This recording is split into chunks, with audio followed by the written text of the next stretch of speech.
This is what RC tank is. Oh, yeah. Hey, when you want something and this is all that's available, this is what you do. You take what, you know, it's an automotive kind of thing. Yeah.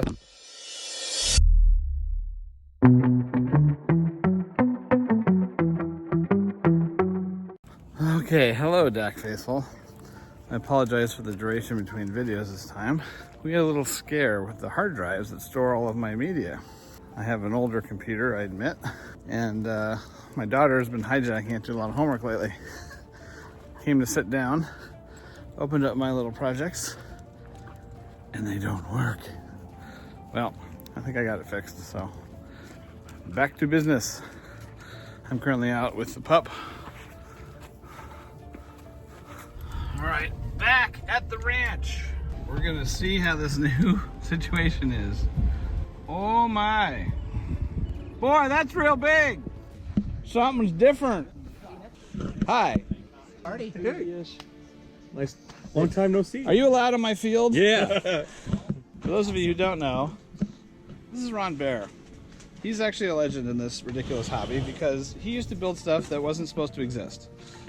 When it didn't exist. And then, as a matter of fact, he happened to be a member of the modeling club that met at the Tamiya facility, and his prototypes may or may not be the inspiration for a lot of the Tamiya vehicles. The parts are interchangeable, and theirs came out 5 years later.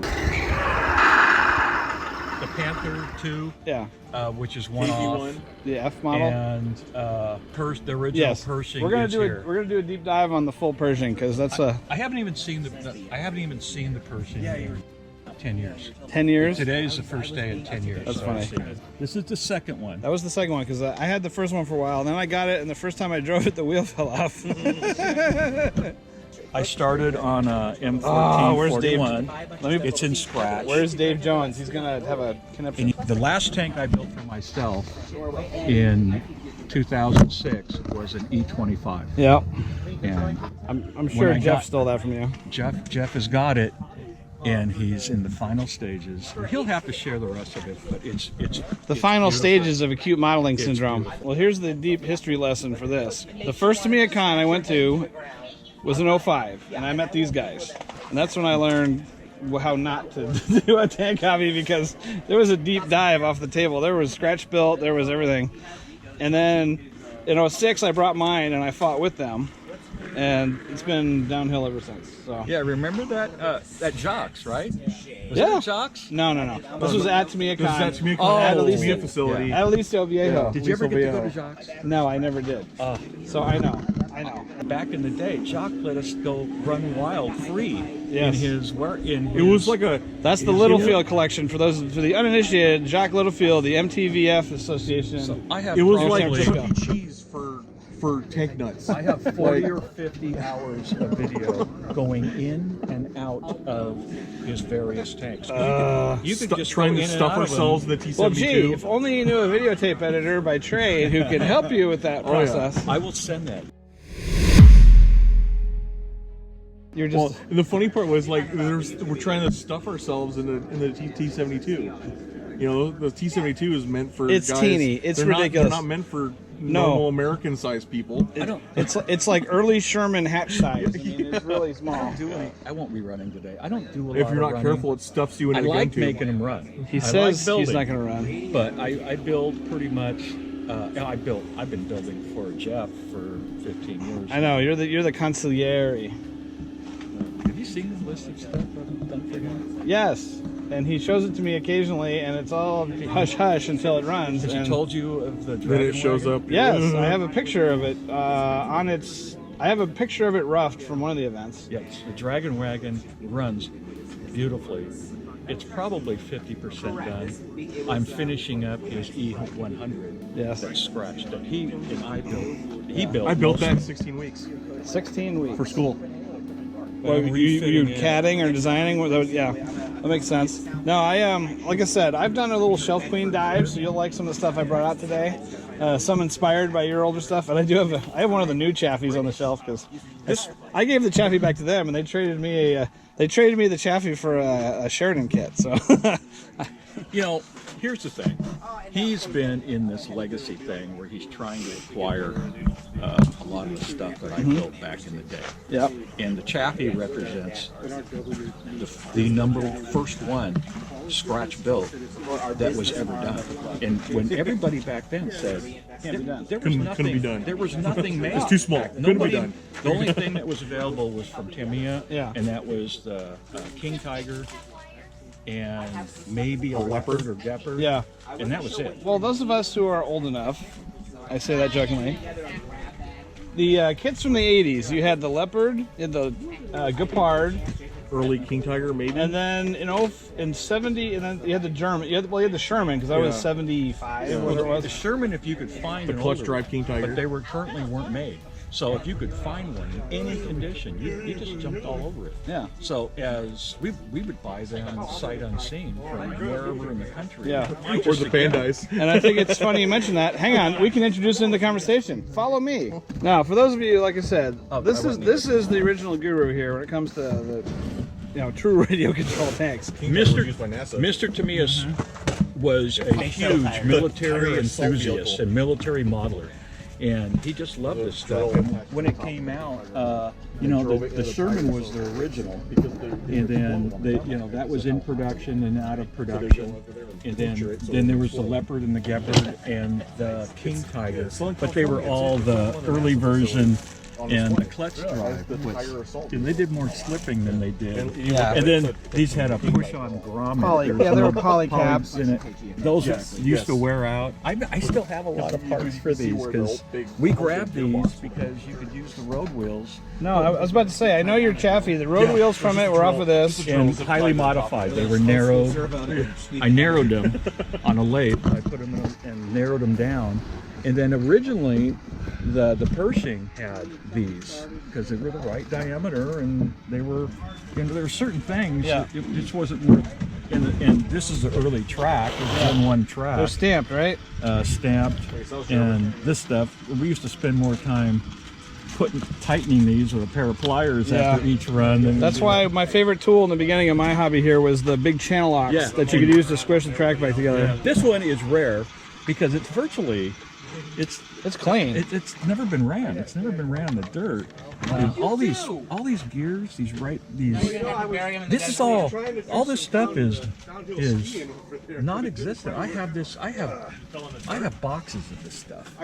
They're going to run it a lot. Take these out, and for half the space, you can update it with something modern, and it'll run better. It'll give you better. Battery like life. a hang long battery.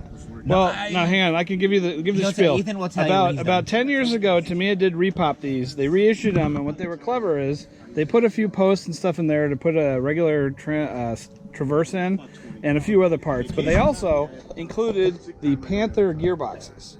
So Tamiya Panther gearbox. So if you have it now, even at the static kit, if you can find the output drive shafts for a Tamiya Panther gearbox, it drops right in here. You may have to put some holes in the bottom. The rattle apart track.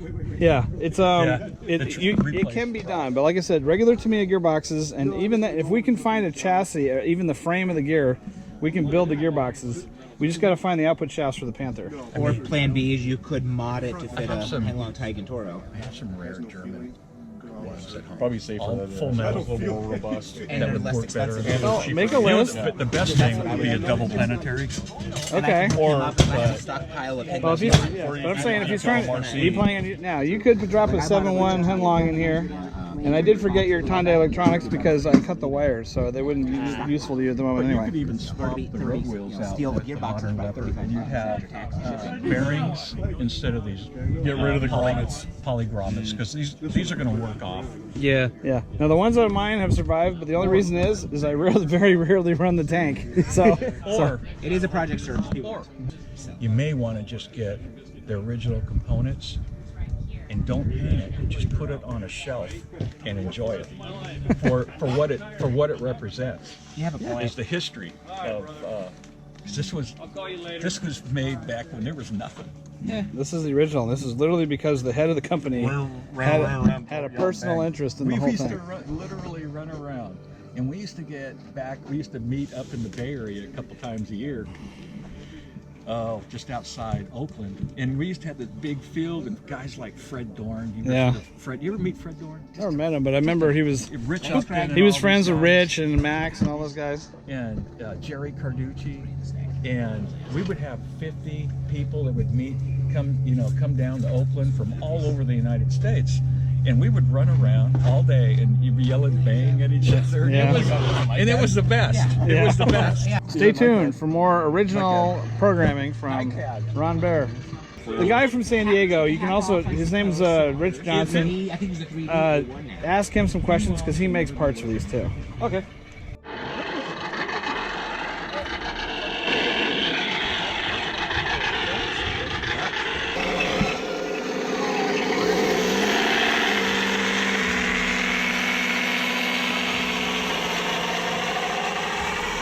Oh God, it's what happens when you want something so bad. This is not an M26. This specifically is a T26. I believe it's an E3. It is. And this is built 100% from Honeycutt's Pershing book, using nothing else, and photos that I got at Jocks from his M26. The castings were rougher because it was wartime and it was a big casting. Now, just to be clear what we're saying, this tank is scratch built years and years and years before Tamiya even pretended to do it. The turret is actually a big piece of industrial foam. And you carved it? That I carved it, and then I glassed it, very light glassing on the outside. And then I flipped it upside down and hollowed it out with a sharpened spoon and scalpel, and until it was about the foam was about 1/8 of an inch thick, and then glassed the inside. Originally, it was set up for a pneumatic ball bearing gun. And you gonna shoot ball bearings? Well, back in the day, we were thinking about ball bearings because some of our members did the warship combat. So it had the same system in it. Those guys are crazy. And then we found out that shooting at something we've been working on for 3 years probably isn't the... Then you got ricochet angles and deflections. And I'm more worried about liability. Yeah, we weren't kind of... Yeah, it was the 80s. We got together and somebody had a military man pack for the infrared combat for the military was using, and goes, what if I could put this all in the palm of your hand? Freaking great.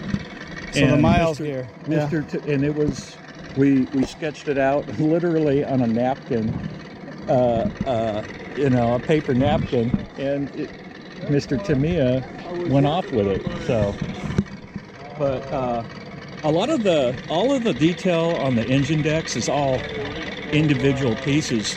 The final drive deck, the gratings, that's all silver soldered glass, and those open.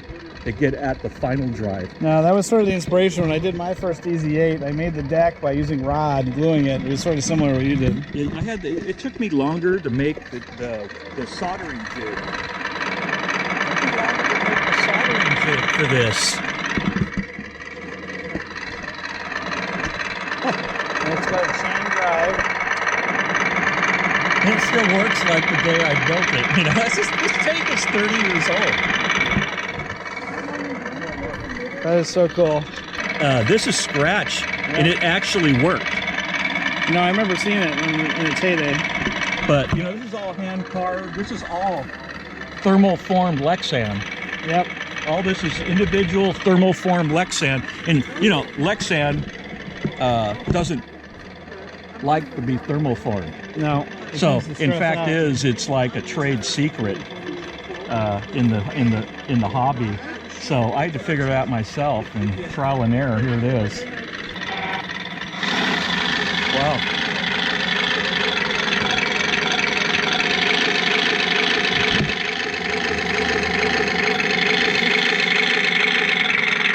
When I set out to build this, I set out to build not just a T26 E3, I set out to build a specific tank. Yeah. And so I built Fireball. Yeah. That was actually used at Remagen. Yep. In 45. And 9th Armored crossing the river, yep. And all the markings on the glacis, the unit markings, those are all correct, including the serial number that's cast into it. And everything is stenciled. There's no, everything's stenciled and painted. There's no decals. Yeah. And all this is scratch. This isn't kit stuff. This is all. I had to make all of this stuff. It's actual spring loaded.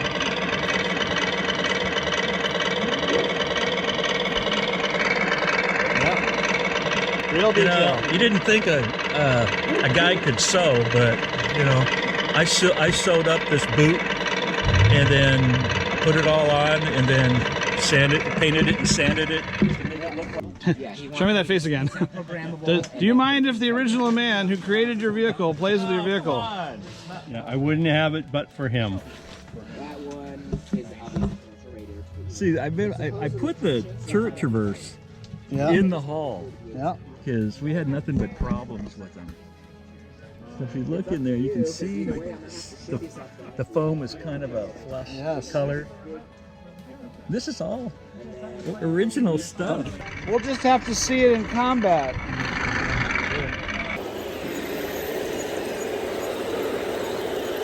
I'm coming for that booty. There's stuff that I want and it doesn't make. So back in the day, you had to do it yourself, and it just, you know what? From lexan does not get funky. Polycarb does not get weird in the sun. You missed. Ron, I haven't talked to him in 5 years.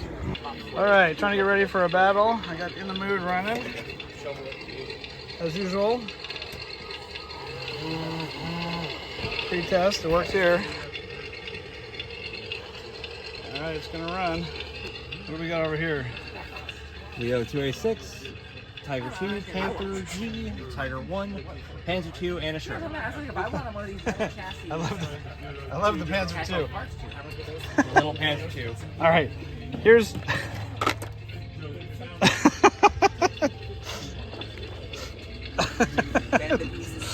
What's that picture of the little Japanese tank on the back of the Marine tank? Have you ever seen that? Yeah, I've seen it. A little Hongo on the back of the Sherman. All right. All right, let's ha-go out on the field.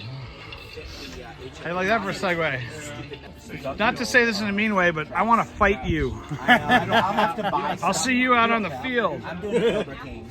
We got a little squad over here, mostly Americans. Germans over there. I feel outclassed, but the secret is hide from Amy. Yes, Amy, I always want you on our side. Pershing. Yeah, what's my usual tank advice? Hide behind Amy. Oh, I know.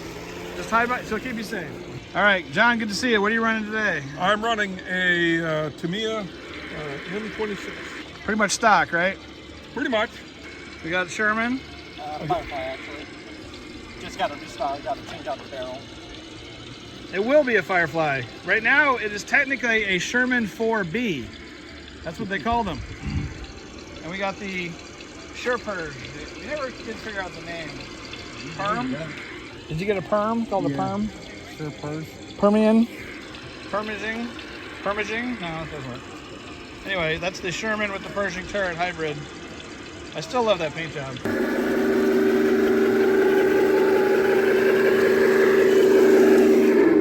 We were just saying we had a very simple strategy. Hide behind Amy. Ready, let's go. All right, gentlemen, are you ready?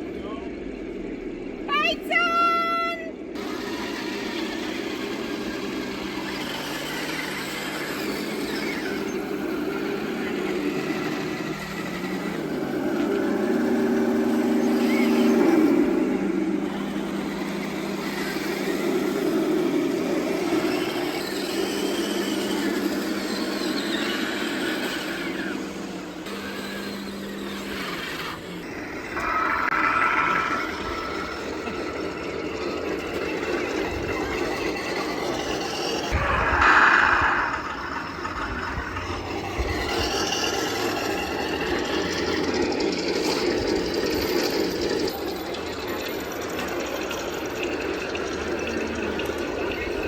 Well, this didn't work. This is a Motto, old plastic Motto, straight out of the box.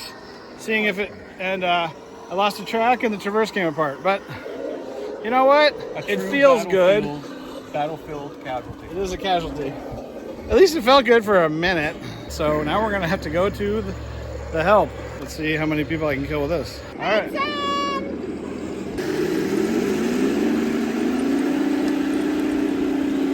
Ethan my help. Of course he is.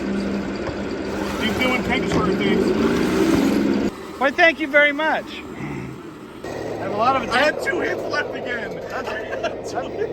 That's a lot of horsepower for one little Hellcat. Oh well, you know. Battlefield loss. Oh my God, Sherman air vent. Air, It's probably off my in the mood. Did you by chance lose an air? Yeah, no recoil. that's probably off in the mood. Yeah.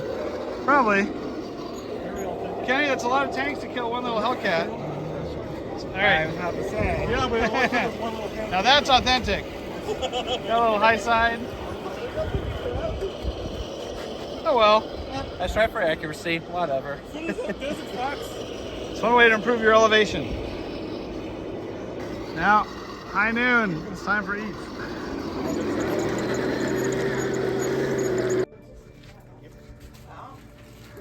The grub is on the party going on over here. I promise you, my mom.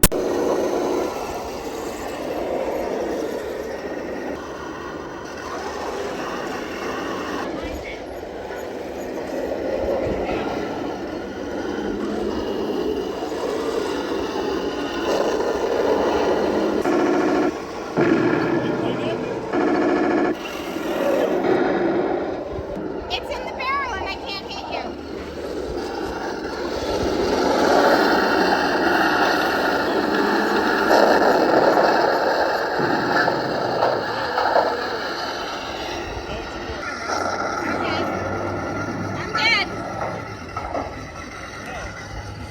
Okay, the key thing is the tank is working.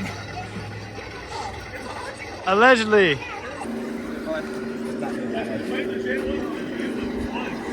Keep yours too.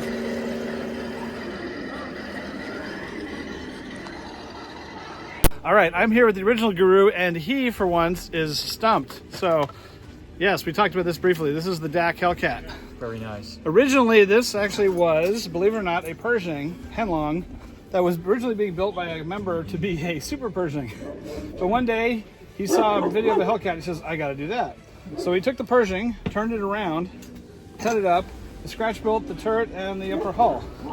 Now, this is all...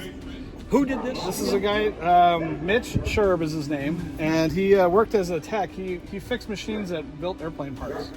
So not only did he do this stuff, he also 3D laser cut stuff for us. So I'll show you my Jackson later. It's all laser cut. He did a great job. It is pretty good. Very difficult. So you see, he also combined parts of a Panzer III. So the track and Pershing gear, and it runs as is. And if you put it down and lift the top up, you'll see it's a hodgepodge, but it runs. Yeah. So it's Henlong track. Very basic. Very nice. I know. mean, very simple. Yeah, and that's the way it should be. I've rebuilt it twice. I just finished repurposing again. The latest rebuild I did, when he did the turret originally, he just put a piece of t-shirt over the front and had a T-34 barrel going up and down. But I 3D printed the front end of a turret and put the mantlet on because I wanted the mantlet. Oh yeah. So, and also it's got a GoPro mount. So, and then I just redid it and I put the gun in. That's from Andy's Hobby. The 76 millimeter from Andy's Hobby. I just put the gun in and made it so that when it elevates, you know, the gun goes up and down. No recoil yet, but Could be done. Could be fabricated with a yes, and put it on the bottom. Yes, but there was one giant wrinkle. The gun tube is solid. Oh, great. So I couldn't put my emitters and all that in there, so I lost. I spent all the time putting the emitter on the side. It's just a 76 barrel. It's just, Yeah, I know. I have one of those at home. I on the know. shelf. I had a dozen. The guy Mitch also he used to turn Probably barrels for us. Probably a Panzer IV, you know, a Pac 40 muzzle brake will work. That's the Nick Aguilar. So I still have some of his turrets and whatnot from Texas. Not all of the M18s had No, the late ones the did. muzzle brake. The very late war. Very late, I know. They all had that ring on it to keep from splitting the barrel. Well, they had all three. They actually had the regular straight M1A1. They had the one with the muzzle ring protector, and then they had the muzzle brake. This is all I have left. This is one of the road wheels that we scratched. That's so And cool. they were done in half, and then had the rubber vulcanized onto them. These are Zarmac. These are zinc aluminum, and then you had to actually index with a bearing and index them with 090 nuts and bolts. Yeah. I had the sprockets CNC'd in T9 aluminum back in the day, and they're still out there. I think Jeff has them. I gave Jeff everything. I think at one point- this is the only thing he doesn't have. I have to look around. Between Jeff and I may have one of them too in a box. Yeah, those are like, you know who did those? I did the program. I figured out the geometry, the math, and did them, designed them, and then Travis, we went to a friend of mine's machine shop, and Travis is the one that ran those on the CNC machine. Yeah, when I was a kid. When he was like, I don't know, what were you like I was in years elementary old, or school. you're elementary school, you're sitting there a little kid, you know. Don't make us old. Remember, I have photos. I joined the mess in 05, 06, so that's 20 years ago for us. I got out of this in 06. Yeah. Now, thank you for bringing the one accurate DAC tank out here. I spent a lot of time making that accurate. It's beautiful. A lot of research. Only concession I made is with the flag. I even told Andy. I even told Andy every time I go in there, and Andy like, "Where's your Hellcat?" And he's like, "It's coming, it's coming." I'm like, "All right, sure." It's coming. Yeah. I don't know what to think about that. Like But Desert here's the Armor problem. Korps, the Desert Armor Korps actually, The it's a track has to Panther be in at stencil least nylon. that is actually. So we actually have cloud cover and a little shade right now, and of course, we're wasting time. Let's go.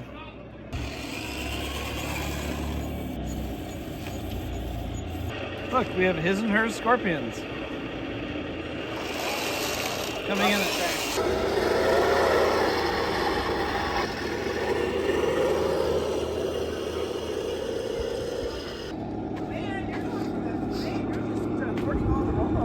Under the bridge downtown. Get you some roll bars. Yeah, that'd be good. It's a shame, right? It's still fun. I know, it is fun. 3D printed track. Well, oops.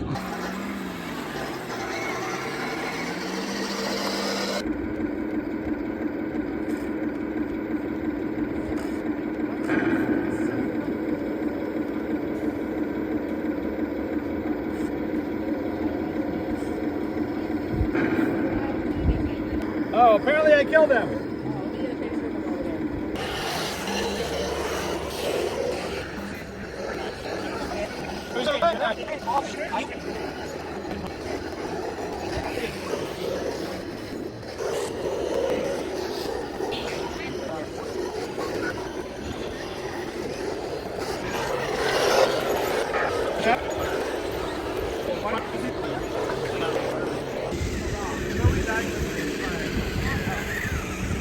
Next up to test is the Jackson. You saw the video just recently. It's gonna run, it's gonna fight, it's gonna kill. I like to kill. Is it okay if I kill? Yes. All right. So we ran the Hellcat. It had a traverse issue. My fault. I put the wrong size screw back in the traverse. Yeah, they fell out. So I have to fix that. And the same thing happened on the M41 or the M4A1. In the Mood, also lost traction because a track broke. So we'll fix those. It's minor, but they did run and they did fight. The only issue I had with the Clark is I'm not used to the steering and I have to learn how to switch the sticks. Okay. We'll look at it and we'll get back to you. It's possible, just, you know, it just didn't save.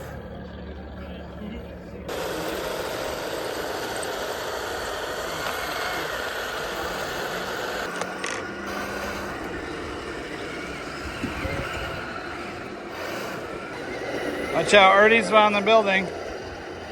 Artie's behind the building on the right. They're behind the Stuka.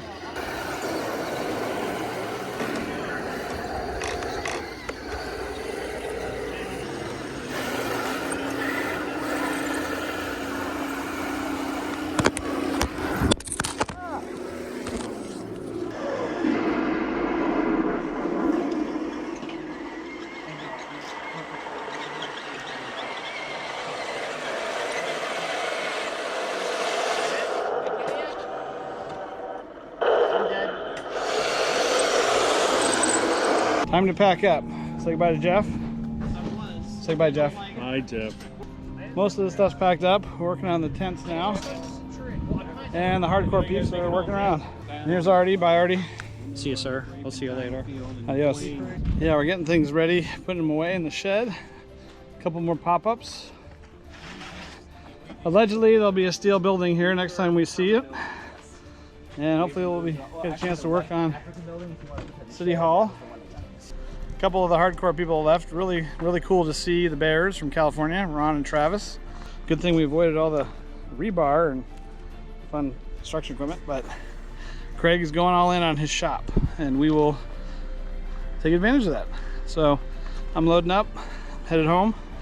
Hopefully I'm not too long, but yeah, hardcore guys, we're here. We shoot the breeze. Best part about this is the friends you make and the people you keep seeing over time. So enjoy.